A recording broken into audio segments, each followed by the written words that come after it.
What up, it's your boy, Mr. Downtown Ray Melo. You're listening to the Entertainment Report on iHeartRadio, live from Dubai for Wednesday, January 3rd, 2018, delivering some major stories and trends going on in the world of entertainment and beyond. You can follow the show on Facebook, Twitter, or Instagram, facebook.com/The Entertainment Report with Ray Melo, that's RAYMELO, on Twitter at The Enter Report, or on Instagram at The Entertainment Report. You can listen to the show anytime you want on iHeartRadio. Just go to iHeart.com or your iHeart phone app, search for The Entertainment Report, and it'll take you to the page. 50 Shades Freed, a tease, a big surprise for Anna in a newly released trailer. The preview shows Anna, played by Dakota Johnson, and Christian, played by Jamie Dornan, attempt to build their life as a married couple while facing threats from their past, including Jack High, played by Eric Johnson, and Elena Lincoln, played by Kim Basinger. The trailer ends with Anna receiving news that she is expecting a child. It is unclear if the plot point will follow the same storyline in E.L. James's 50 Shades book trilogy, with the 50 Shades movies are based on. 50 Shades Freed was preceded by 2015's 50 Shades of Grey and 2017's 50 Shades Darker. The film co-stars Ariel Kebel, Luke Grimes, and Rita Ora, and will open in theaters on February 9th. Ora, who plays Mia Gray, teased a collaboration with One Direction singer Liam Payne for the 50 Shades Freed soundtrack in December. Payne's former bandmate, Zayn Malik, previously released a song with Taylor Swift for 50 Shades Darker. Netflix has renewed Spike Lee's She's Gotta Have It, starring DeWanda Wise, for a second season. Lee, who directed all 10 episodes of Season 1, announced Monday on Instagram that the show has been picked up for another season in a video that also features his wife, Tanya Lewis-Lee. The filmmaker says in the clip, "Thank you, thank you, thank you." Lee executive produces the series alongside his wife, Barry Michael Cooper, and Lynn Nottage. Netflix has ordered 8 additional episodes of the series that first debuted on the streaming service in November. She's Gotta Have It, a reimagination of Lee's 1986 film of the same name, follows Wise as Nola Darling, a Brooklyn native who juggles having 3 lovers, played by Cleo Anthony, Lyrique Ben, and Hamilton alum Anthony Ramos. Wise also shared her excitement for a second season on Instagram alongside a video of herself on the set. She said, "Back to work. Season 2 is official. Can't wait to return to BK. Congrats to all of us." Rose McGowan is set to appear in a 5-part documentary on E! The network announced Tuesday. The 5-part series titled Citizen Rose will air on E! Beginning with the 2-hour premiere on January 30th at 8 p.m., followed by 4 additional episodes set to air in the spring. McGowan said, "You are formally invited into my mind and world. I'm thrilled to partner with E! to amplify my message of bravery, art, joy, and survival." Citizen Rose will follow McGowan during her preparation for the release of her book, Brave. She says, "As I read my book, Brave, I realized I wanted to show how we can heal through art, even when we're hounded by evil. I wanted to hear a conversation with everyone, and most especially you, about looking at things differently and seeing beauty everywhere. A tremendous reach and impressive platform allows me globally to communicate the importance of living a brave life." McGowan was the center of the Me Too movement and near the end of 2017. She was among the several women named in the New York Times report that first outed Harvey Weinstein's alleged sexual misconduct. Amy Introcasio-Davis, the Executive Vice President of Development and Production at E! says, "Rose McGowan's courage in addressing sexual abuse and harassment in Hollywood ignited conversation and inspired other women to speak out against their abuser. We look forward to taking viewers inside this talented, dynamic woman's world as the first allegations unfold and she became a leading voice in a critical cultural change." McGowan is set to executive produce the documentary along with Bundham Murray Productions. Peter Martins, who has led the New York City Ballet for more than 3 decades, is retired from the company amid sexual harassment allegations. Chairman Charles Scharf said in a letter to the board, Peter has informed to the board of the New York City Ballet of his intention to retire. We thank Peter for his tremendous contributions to the New York City Ballet as a ballet master-in-chief for over 3 decades, leading the company to exceptional artistic heights and accomplishments. 24 former performers claim Martins bullied them about their appearance and weight and had sexual relations with several dancers. The letter continued, "At the same time, the board takes seriously the allegations that have made against him, and we expect the independent investigation of those allegations to be completed soon." The 71-year-old denied the allegations in a separate letter to the board where he announced his retirement. Martins said, "I have denied and continue to deny that I have engaged in any such misconduct. I cooperated fully in the investigation and understand it will be completely shortly. I believe its findings would have indicated me. The allegations have seemingly caused a split among current and former dancers who share different opinions of the behaviors of Martins. Former dancers, including 24 men and women, described to the New York Times how Martins created a culture of intimidation at the company and how peers have been afraid to speak out. Current dancers, however, have defended Martins, saying that the allegations do not fit the men they know. Sterling Hilton, a longtime principal ballerina, says he has been nothing but respectful of me. It's been really upsetting to see former dancers speaking on behalf of current dancers. The New York City Ballet and its School of American Ballet will begin a search for a new ballet masters-in-chief. Hoda Kotb is replacing Matt Lauer as the co-anchor of NBC's Today Show. It was announced Tuesday. Kotb was unveiled as a new co-anchor and was sitting next to Savannah Guthrie to kick off Tuesday's edition of the long-running morning news program. Guthrie said as Kotb smiled, "We're kicking off the year right because Hoda is officially the co-anchor of Today." Guthrie continued, "This has been the most popular decision NBC News has ever made." Weatherman Al Roker congratulated Kotb on Twitter alongside a selfie he took on the set of the Today Show featuring himself, Kotb, and Guthrie. Kotb will co-anchor today from 7 to 9 a.m. and will also continue to co-host the 10 a.m. hour of the show alongside Kathy Lee Gifford. Kotb is the replacement for Lauer, who was fired from NBC in November due to sexual misconduct allegations. Former Fox News host and Miss America 1989 Gretchen Carlson will take over as the chairwoman of the Miss America pageant's board of directors. Carlson was named to the position alongside three other former Miss America winners, joining the board including Laura Kapner-Flesch, who won in 2012, and Heather French-Henry, who won in 2000, and Kate Shindle, who won in 1998, the New York Times reported. The new board members will lead Miss America after three executives, including Executive Chairman and CEO Sam Haskell, President and COO Josh Randall, and Chairman Lynn Widener, resigned recently amid a leak email scandal. The scandal included 3 years of email exchange within the organization being published online. Documents contain offensive emails about former Miss America winners, referencing their weight and private sex lives. Carlson said in a statement, "Everyone has been stunned by the events of the last several days, and this has not been easy for anyone who loves this program. In the end, we all want a strong, relevant Miss America, and we appreciate the existing board taking the steps necessary to quickly begin stabilizing the organization for the future." Carlson is the first former Miss America winner to serve as chairwoman of the pageant's board of directors. Carlson previously won a sexual harassment lawsuit against Fox News and former chairman Roger Ailes in September 2016 that resulted in her winning a $20 million settlement from the network. She alleges that Ailes cut her salary and television appearances and was fired due to refusing his sexual advances. Former anchor Megyn Kelly also told investigators during an independent inquiry that Ailes had sexually harassed her in the past. Kim Kardashian says her son was hospitalized after falling ill with pneumonia. The 37-year-old reality star said in an Instagram post Tuesday that Saint West, her 2-year-old son with husband Kanye West, is at home and all better after spending 3 nights in the hospital. Kardashian captioned a photo of herself with Saint, "My precious baby boy is so strong. After spending 3 nights in the hospital and seeing my baby get multiple IVs and hooked on oxygen machines, our end of year was challenging. Pneumonia is so scary." She also added, "I just want to thank every nurse and doctor out there who worked so hard around the clock. We're so grateful for you all. He's home and all better. He is so resilient. I'm sure he will still say the ambulance ride was cool. My strong Saint." TMZ reports that Saint was released Saturday after being rushed to an LA area hospital Thursday. Sources said that Kardashian and West shared overnight duties during their son's stay in the hospital.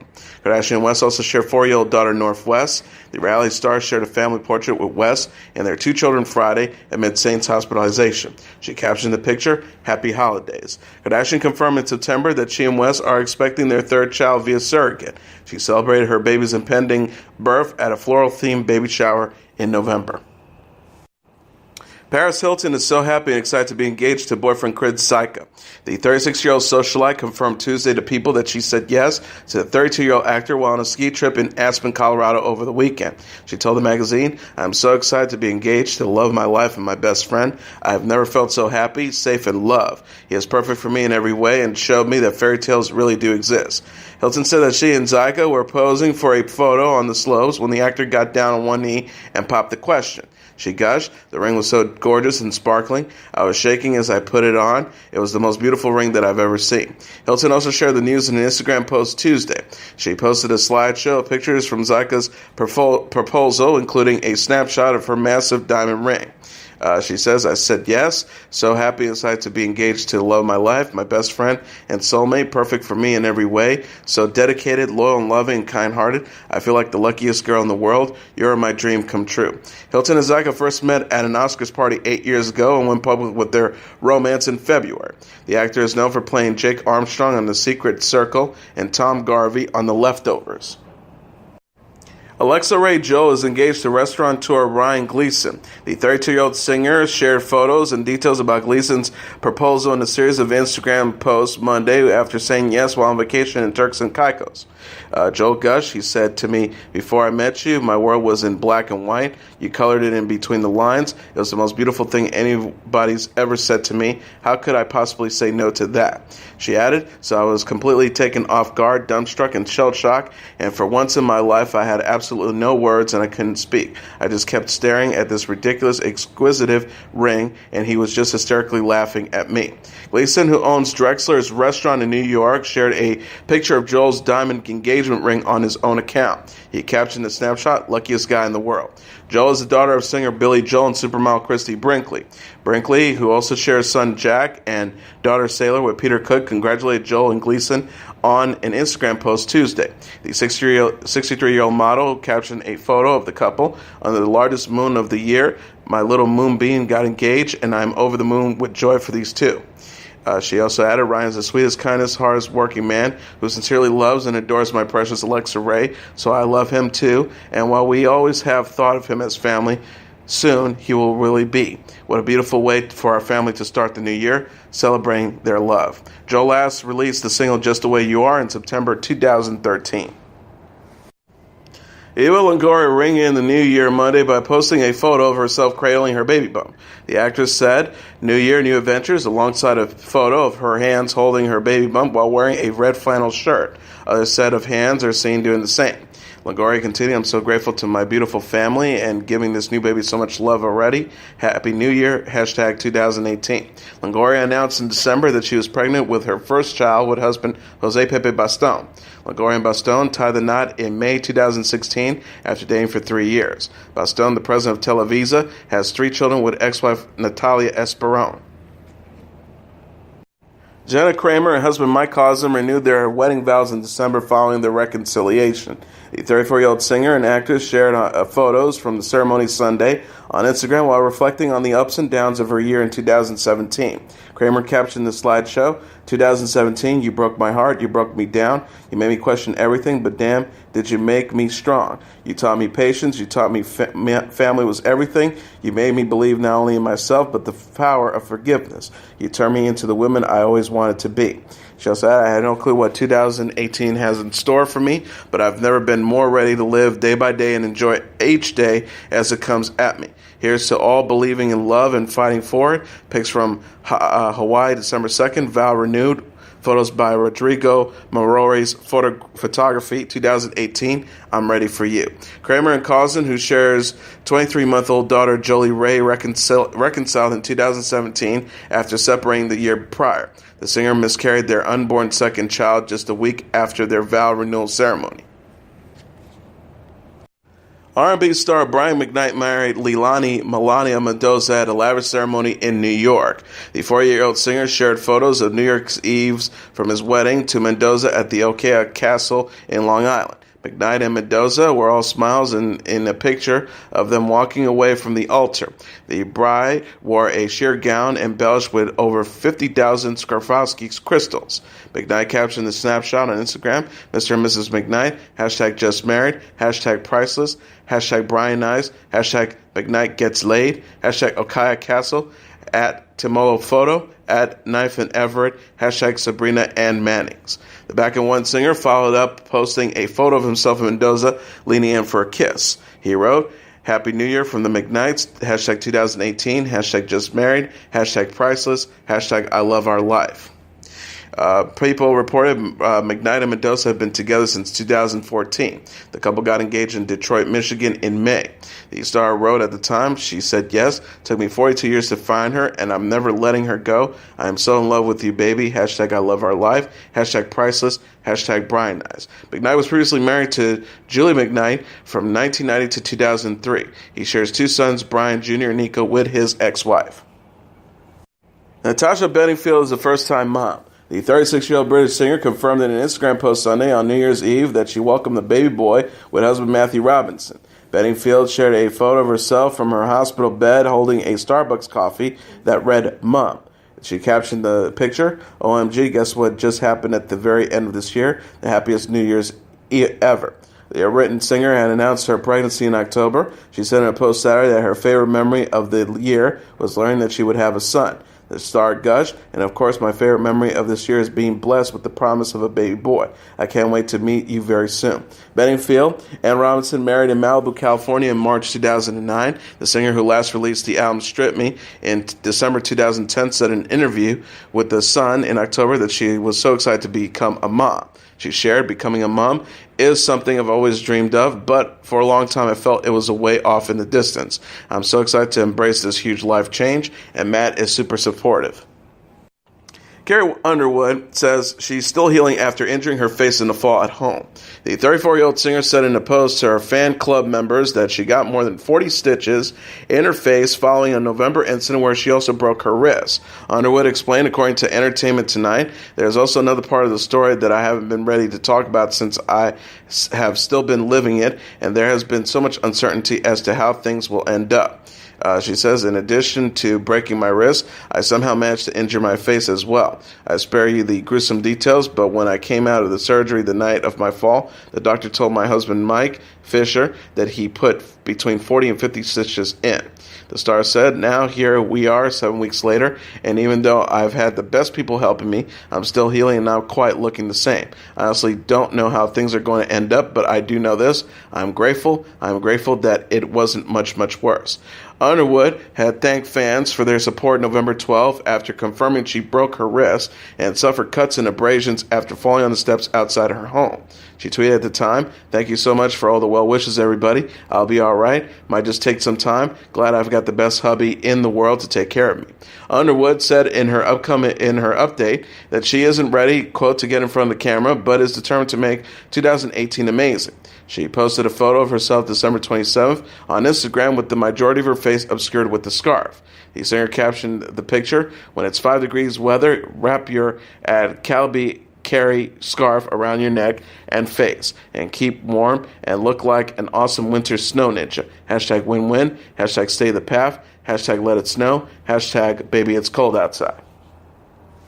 Chrissy Teigen and John Legend are considering legal action against a Pizzagate conspiracy theorist. The 32-year-old model and 39-year-old singer spoke out Saturday after a Twitter user linked their family to Pizzagate, a debunked online theory that connects a Washington, D.C. pizzeria with child sex trafficking. The Twitter user posted photos of Teigen and Legend's daughter Luna to suggest the couple were trafficking the 8-month-old to a pedophilia ring. The pictures showed Luna dressed as a hot dog and Alice in Wonderland, as well as Teigen using a pizza emoji. The model tweeted in response, "All right, I debated saying something about this, but I'm pretty disturbed over here. The fact that there are people with these thoughts is really scary." She also added, "Apparently dressing my daughter as Alice in Wonderland and a hot dog and having a pizza emoji on Snapchat has to do with Pizzagate and being dark-sided. Yeah, it's just Twitter, but I'm pretty sure this sick person is saying we are dark-sided, our Pizzagate pedophiles who are trafficking our daughter." Teigen later addressed that the Twitter user personally saying, "You need to apologize to me now." She also asked her followers if they know any good lawyers, something Legend echoed on his own account. The singer told the Twitter user, "You need to take my family's name out of your mouth before you get sued." Teigen and Legend welcomed Luna in April 2016. The couple announced in November that they are expecting their second child, a baby boy, in 2018. Justin Timberlake announced a new upcoming album Tuesday titled Man of the Woods alongside a teaser trailer for the project. Timberlake said in the clip releasing on Twitter, as the singer is seen exploring grassy fields and a river, "This album is really inspired by my son, my wife, my family, but more so than any other album I've written where I'm from." Timberlake's wife, Jessica Biel, also makes an appearance in the teaser alongside musician and producer Pharrell Williams. Man of the Woods is set for release on February 2nd, 2 days before the music star is set to perform during the halftime show of Super Bowl 52. Timberlake tweeted Friday alongside the teaser, hinting that the first single from Man of the Woods will be released soon. And now let's take a look at what happened on this date in entertainment history. On this date in 1952, Dragnet TV show debuts. Just a fact, ma'am. On this date in 1952, Sergeant Joe Friday's famous catchphrase enters America's homes via a new entertainment device, the television. A popular radio series since 1949, the police drama Dragnet became one of the first TV series filmed in Hollywood instead of New York. It also began a long, nearly unbroken line of popular crime and police TV dramas, continuing into the present day with the ubiquitous Law and Order and CSI and their seemingly endless spin-offs. The driving creative force behind Dragnet was its producer, director, and star Jack Webb, who portrayed a laconic Los Angeles Police Department Sergeant Joe Friday. After playing a small role in 1948 film noir He Walked by Night, Webb created a radio series for NBC that, like the film, was based on actual LAPD cases. As the narrator of the show, Webb provided a matter-of-fact commentary on how the police department worked and how detectives went about solving the specific cases. When the hit radio show moved to NBC television Thursday night schedule, Webb and the actor who played Friday's partner, Barrington Yarburg, moved with it, though Yarburg died of a heart attack shortly after the pilot series. He was replaced by a series of actors over the years, including Barney Phillips, Herb Ellis, Ben Alexander, and Harry Morgan. The TV show was an instant success, locking down a spot in the top 10 through 1956 and spawning numerous imitators, not to mention a hit record based on the distinctive four-note open of its theme song. Its formula was simple and consistent. After a prologue, the story you're about to hear is true. The names have been changed to protect the innocent. And a fade-in on the shot of Los Angeles, each show unfolded almost like a documentary, following the sometimes mundane workings of the police detectives as the case moved towards its inevitable conclusion, the capture of the guilty perpetrator, and a voiceover description of his or her fate. Based on the serial's success, by the mid-50s, Dragnet was watched by more than half of American households. Warner Bros. Released a film version in 1954. The series reached the end of its initial run in 1959, but was revived in 1967 and ran for 3 more years. By the late 1960s, Friday had begun to more openly voice the conservative views of the show's creator, issuing lectures on the importance of God and patriotism that were meant as a warning to the growing hippie counterculture of Vietnam-era America. In the years to come, despite a 1980s revival after Webb's death, Dragnet would be eclipsed by the popularity of such crime-themed dramas as The Mod Squad, Hawaii Five-0, History Blues, and the reality series Cops and America's Most Wanted. Later incarnations as Sergeant Joe Friday included Dan Aykroyd, co-starring alongside Tom Hanks of the hit 1987 comedy version of Dragnet, which was more of a parody than a remake. In 2003, Law & Order producer Dick Wolf launched a Dragnet series on ABC starring Ed O'Neill as Friday. It was canceled shortly after the start of its second season. And on this date in 1987, the Rock and Roll Hall of Fame inducts its first female artist. In 1986, the Rock and Roll Hall of Fame announced its first group of inductees: Buddy Holly, Chuck Berry, Elvis Presley, Fats Domino, James Brown, Jerry Lee Lewis, Little Richard, Ray Charles, Sam Cooke, and the Everly Brothers. Since then, the Hall has added a new class of inductees each year, expanding by January 2008 to 209 honorees in 4 categories: performers, non-performers, sidemen, and lifetime achievers. The category in which the Hall is most conspicuous lacking, however, is women. Of the 159 total inductees in the performers category, 135 have been solo male performers or male groups. Only 10 solo female performers and 13 groups containing at least one female performer have been added since the Hall admitted its first woman, Aretha Franklin, on this date in 1987. A combination of history and Hall of Fame policy helps explain the gender imbalance. To be considered for the induction into the Rock and Roll Hall of Fame, candidates must have released their first album at least 25 years earlier. This means that in its first 10 years of existence, the Hall of Fame considered only female rock and roll figures from the 1960s and earlier. a period during which there were relatively few prominent women working in what generally would be considered rock and roll. There was Aretha, there was girl groups like the Supremes and the Martha and the Vandellas, inducted in 1988 and 1985 respectively. And there was Tina Turner, inducted with Ike in 1991. But beyond those obvious choices, the Hall had to look to three women, Laverne Baker, Etta James, and Ruth Brown, who were really more R&B than rock and roll. In its second 10 years, women fared better with the Hall of Fame as artists like the Jefferson Airplane, Joni Mitchell, Bonnie Raitt, and the Pretenders became eligible for induction. Still, considering how few female artists and groups are likely to be given serious consideration in the coming years, the Hall's roster honorees is a striking reflection of how much rock and roll has been for and continues to be a man's world. And that is your entertainment report for Wednesday, January 3rd, 2018. I'm your host, Mr. Downtown Ray Melo. I'll be back tomorrow to deliver some major stories and trends going on in the world of entertainment and beyond. You can follow the show on Facebook, Twitter, or Instagram. Facebook.com/The Entertainment Report with Ray Melo. That's RAYMELO. On Twitter at The Enter Report, or on Instagram at The Entertainment Report. You can listen to this episode or any previous episodes of The Entertainment Report anytime you want on iHeartRadio. Just go to iHeart.com or your iHeart phone app, search for The Entertainment Report, and it'll take you to the page. Good night, and God bless you all.